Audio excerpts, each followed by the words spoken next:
Hello friends, मैं शैलेश एक बार फिर से स्वागत करता हूं आप सभी का आपके अपने स्टडी प्लेटफॉर्म परीक्षा रेस पर। दोस्तों, UP triple C video exam को लेकर ये हमारा प्रैक्टिस सेट चल रहा है। आज का ये हमारा हिंदी का 28वां प्रैक्टिस सेट है। ज़्यादा समय ना लेते हुए, क्योंकि आपकी परीक्षा बेहद करीब है, आइए शुरू करते हैं आज का अपना प्रैक्टिस सेट। आज के अपने प्रैक्टिस सेट में प्रश्न संख्या 1 से लेकर 4 तक के जो प्रश्न हैं वो एक गद्यांश को पढ़कर हैं। आप लोग एक बार गद्यांश को पढ़ लीजिए, इसके बाद हम देखते हैं इसके प्रश्नों को। आप लोग पास करके गद्यांश को पढ़ लीजिएगा। गद्यांश से जुड़ा हुआ पहला प्रश्न है, बच्चे का कमीज हिलाना व्यक्त करता है। आप गद्यांश में पढ़ेंगे कि बच्चे का जो कमीज हिलाना यह व्यक्त करता है कि बच्चा जो है वह सूझबूझ को प्रदर्शित करता है, यानी बच्चे के अंदर सूझबूझ है। दूसरा प्रश्न है, रेल ड्राइवर को क्रोध क्यों आया। बच्चा क्या करता है कि पटरी पे खड़ा होकर अपना कमीज निकालकर जो है हिलाता है ताकि ट्रेन रुक जाए, क्योंकि पटरी जो थी वो क्रैक हो चुकी थी। तो रेल ड्राइवर जो था उसको क्रोध क्यों आया। आप लोग पढ़ेंगे होंगे गद्यांश तो देखेंगे, उसमें है कि बच्चे की ज़िंदगी का सवाल था। क्योंकि बच्चा पटरी पर खड़ा था तो ड्राइवर को गुस्सा आया, क्योंकि वो अपनी ज़िंदगी को दांव पे लगाकर रेलवे पटरी दो पटरियों के बीच में खड़ा होकर ट्रेन को रोक रहा था। आइए अगला प्रश्न देखते हैं, बच्चे ने घड़ी क्यों देखी। घड़ी देखने का मतलब क्या था। तो इसका उत्तर होगा, रेल के आने का समय हो रहा था, यानी ट्रेन आने ही वाली थी, इसलिए बच्चा रेलवे का टाइम देख रहा था। वो अपना टाइम देख रहा था कि रेल के यानी ट्रेन के आने में कितना वक्त है, उसी के हिसाब से वो अपना कमीज निकाल कर रेलवे की पटरी के बीच में खड़ा हो जाता है। अगला प्रश्न, टूटी पटरी को देखकर ड्राइवर के मन में बच्चे के प्रति आया होगा। जब ड्राइवर ट्रेन रोककर उतरा, उसने देखा कि बच्चा जो है पटरी के बीच में खड़ा है। पहले एक बार तो बच्चे को खूब डांटता है अपने क्रोध से, लेकिन उसके बाद जब देखता है कि पटरी वहाँ पर क्रैक थी, तब उसके मन में आया होगा कि बच्चा ने कितना अच्छा कार्य किया, मतलब कि सैकड़ों जिंदगियों को बचाने का कार्य किया है। तब उसके अंदर जो है बच्चे को शाबाशी देने का भाव आया होगा। अगला प्रश्न है, निम्न में दीर्घ स्वर है। तो दीर्घ स्वर कौन कौन से होते हैं। बड़ा आ, बड़ी ई, बड़ा ऊ, इसके बाद बात करें औ, तो ये सभी जो हैं दीर्घ स्वर हैं। छोटा आ, छोटी ई, छोटा ऊ, ये सभी लघु स्वर हैं। आइए अगला प्रश्न देखते हैं, निम्न में ऊष्म व्यंजन कौन सा है। तो ऊष्म व्यंजन कुल 4 प्रकार के होते हैं। कौन कौन सा होता है। तो बड़ा सा, उसके बाद छोटा सा, मूर्धन्य सा और है, ये 4 जो हैं ऊष्म व्यंजन होते हैं। तो इसमें से कौन सा होगा। तो ये स जो है विकल्प सी सही उत्तर है। अगला प्रश्न है, अल्प प्राण व्यंजन कौन सा है। तो अल्प प्राण व्यंजन कौन कौन से होते हैं। तो ध्यान दीजिए, प्रत्येक वर्ग का पहला वर्ण, तीसरा और पांचवा जो होता है ये अल्प प्राण होता है। और महाप्राण में बात करें तो दूसरा और चौथा महाप्राण होता है। देखिए, अगर बात करें छ की, तो छ अपने वर्ग का दूसरा है। बात करें फ की, यह भी दूसरा है, प के बाद फ आता है। ज की बात करें तो च छ ज जो है तीसरा है। अगर बात करें ठ की, तो ट के बाद ठ आता है, ये दूसरा है।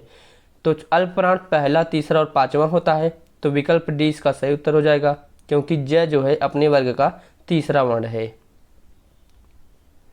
अगला प्रश्न है, निम्न में से घोष वर्ण कौन सा है।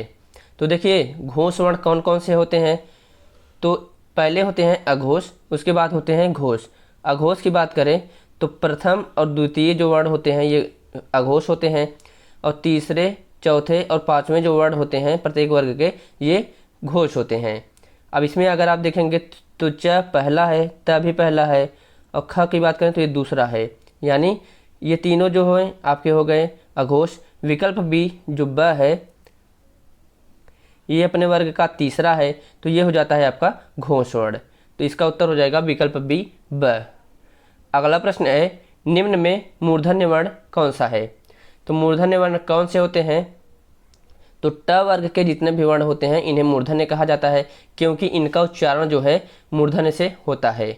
तो इसका उत्तर हो जाएगा विकल्प सी। अगला प्रश्न है, निम्न में योग रूढ़ हैं।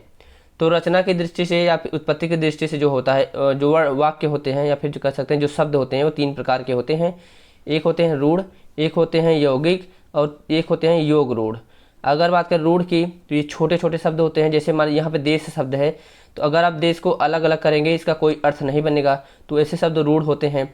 अगर बात करें यौगिक की, तो 2 शब्दों को मिलाकर जब कोई एक नया शब्द बनता है तो उसे यौगिक कहते हैं। जैसे अगर बात करें हिमालय की, हिम और आलय अलग अलग होता है, दोनों का अपना अर्थ भी होता है। अगर बात करें योग रूढ़ की, तो योग रूढ़ ऐसे शब्द होते हैं, दो शब्द मिलकर एक शब्द तीसरा शब्द बनाते हैं और उसका जो अर्थ होता है उन दोनों शब्दों से अलग हो जाता है। तो अक्सर जो योग रूढ़ होते हैं ये बहुब्रीहि समास के उदाहरण भी होते हैं। तो यहाँ पे विकल्प ए जो है इसका सही उत्तर होगा। अगला प्रश्न है, पावन का संधि विच्छेद होगा।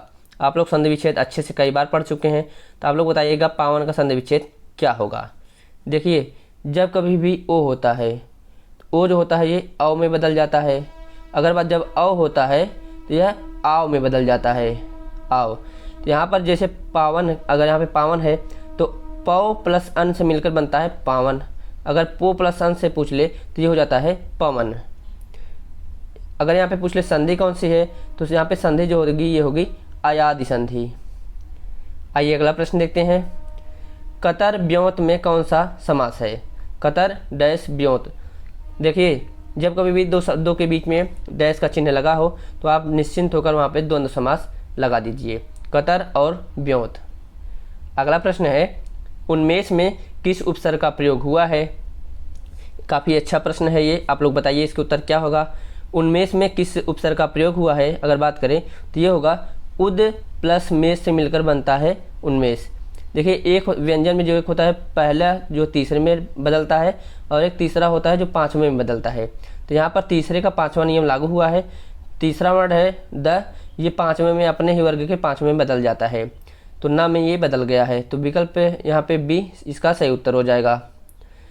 अगला प्रश्न अगर देखें, निम्नलिखित में प्रयुक्त जो युक्त है शब्द नहीं है, इसमें से कौन सा शब्द है जो प्रत्यय युक्त नहीं है। आपको बताना है कि किस शब्द में प्रत्यय नहीं लगा है। अगर बात करें बोली की, तो बोल प्लस ई प्रत्यय इसमें लगा हुआ है। अगर पिपासा की बात करें तो पिपासा जो है यहाँ पे देखेंगे तो पिपास प्लस आ, यानी यहाँ पे आ प्रत्यय लगा हुआ है। भाषा की बात करें तो भास धातु में आ प्रत्यय लगा हुआ है, तो भाषा हो गया है। अंकुर शब्द में कोई भी प्रत्यय नहीं है, तो विकल्प डी इसका सही उत्तर हो जाएगा। अगला प्रश्न है, निम्नलिखित शब्दों में से तद्भव शब्द चिन्हित करें। आप लोग बताइए कि इसमें से कौन सा शब्द जो है वो तद्भव है। देखिए, जाड्य, विक्षोभ और संतापन ये सभी जो है तत्सम है।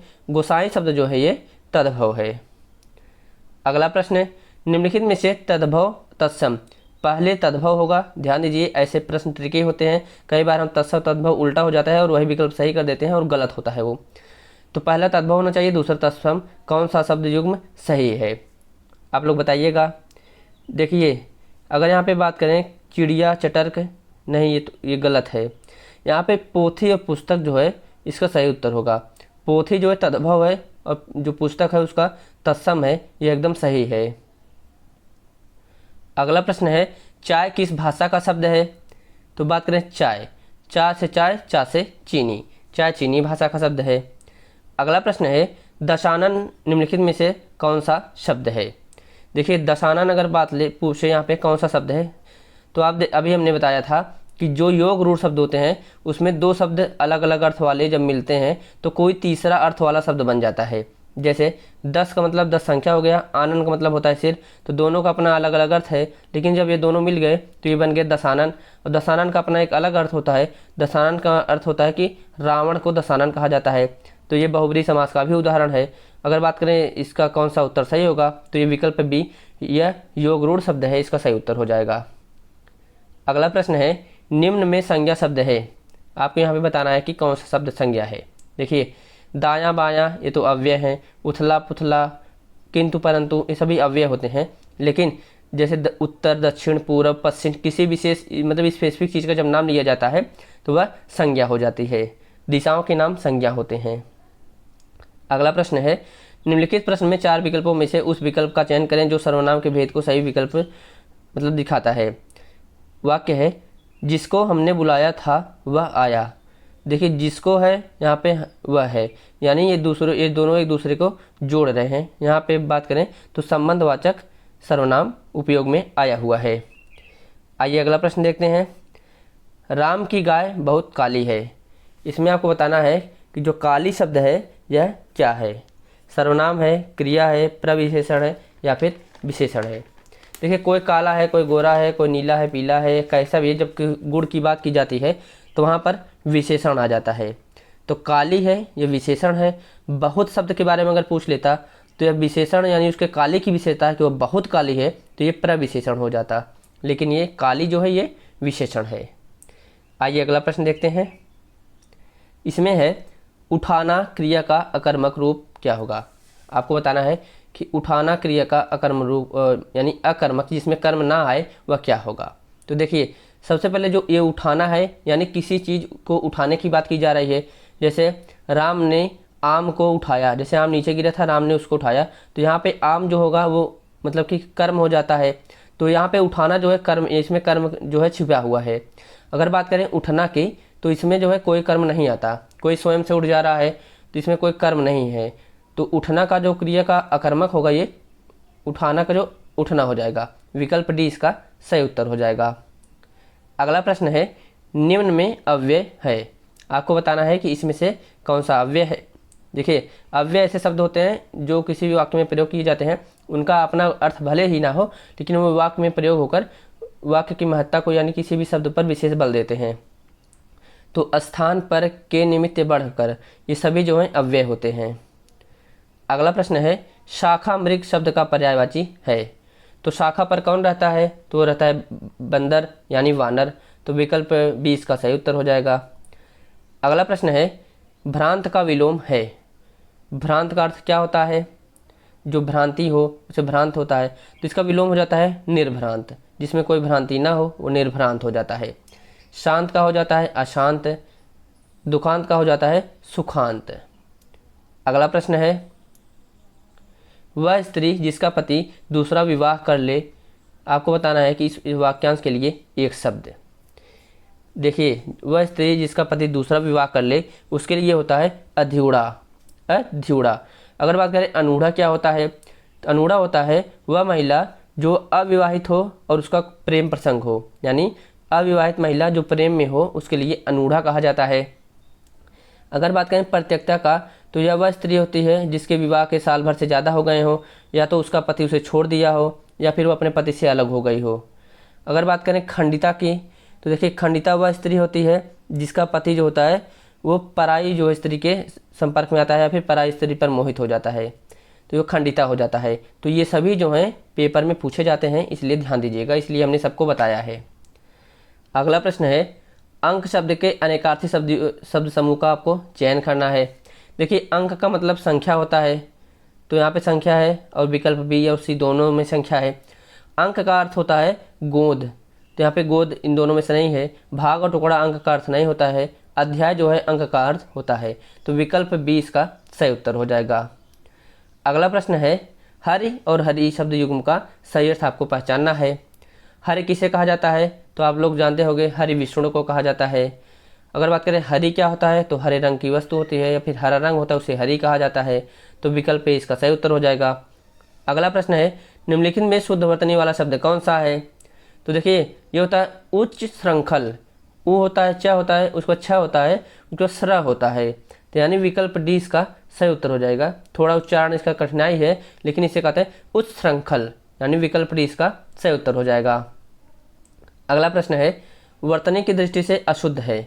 आपको इसमें बताना है कि कौन सी जो है यहाँ पे शब्द वो वर्तनी की दृष्टि से अशुद्ध है। तो देखिए अगर आप इसमें बात करें तो उज्ज्वल जो है ये गलत है। ये उज्ज्वल ना होकर उज्ज्वल होता है। उ होता है आधा जा 2 बार होता है, उसके बाद वह होता है और ला होता है, यानी इसमें कोई भी जा पूरा नहीं होता है। आधा जा होता है फिर आधा जा वो जो आकर वह से जुड़ता है, तो विकल्प सी इसका सही उत्तर हो जाएगा। अगला प्रश्न है करण कारक किस वाक्य में है। करण कारक वहाँ पे होगा जहाँ कहीं भी किसी कार्य का होना पाया जाता है और वह कार्य किसी न किसी युक्ति या उपकरण से होता है। जैसे आप यहाँ पे देखें राम को फल दो, तो यहाँ पे को है, कर्ता ने कर्म को, यहाँ पे कर्म कारक हो गया। यह राम की पुस्तक है, काकी के यह संबंध को दर्शाता है। वृक्ष से पत्ते गिरते हैं, यहाँ पर जो से है अलगाव की स्थिति की बात कर रहा है, वृक्ष से पत्ते अलग हो रहे हैं, यहाँ पे अपादान हो गया। अगर बात करें वह कलम से लिखता है, कलम एक उपकरण है उससे लिखा जा रहा है, यानी किसी कार्य का होना भी पाया जा रहा है, तो विकल्प भी इसका सही उत्तर हो जाएगा। इसी में करण कारक है। अगला प्रश्न है, निम्न में पुल्लिंग शब्द है, आपको इसमें बताना है कौन सा पुल्लिंग है। जैसे चाहत की बात यानी ये स्त्रीलिंग हो गया, कड़ी मेहनत होनी चाहिए यह भी स्त्रीलिंग है, रंगत की बात यानी यहाँ पे जो विकल्प डी है आहार, यह जो है एक पुल्लिंग शब्द है। अगला प्रश्न है, निम्न में स्त्रीलिंग शब्द कौन सा है, आपको इसमें बताना है कि स्त्रीलिंग कौन सा है। देखिए, हाथी का दांत होता है यानी ये पुल्लिंग है, पानी को पिया जाता है यह भी पुल्लिंग है, मोती का माला होता है यह भी पुल्लिंग है, नकेल शब्द यहाँ पर जो है यह स्त्रीलिंग है। आइए अगला प्रश्न देखते हैं, चिड़िया शब्द का प्रयोग बहुवचन में क्या होता है। चिड़िया जो शब्द होता है इसके ऊपर अगर चंद्र बिंदु आप लगा देते हैं वो चिड़िया हो जाती है, तो यही जो है इसका सही उत्तर होगा, चिड़िया का चिड़िया बहुवचन हो जाता है। अगला प्रश्न है, निम्नलिखित वाक्यों में से पूर्ण वर्तमान जो काल है इसको स्पष्ट कीजिए।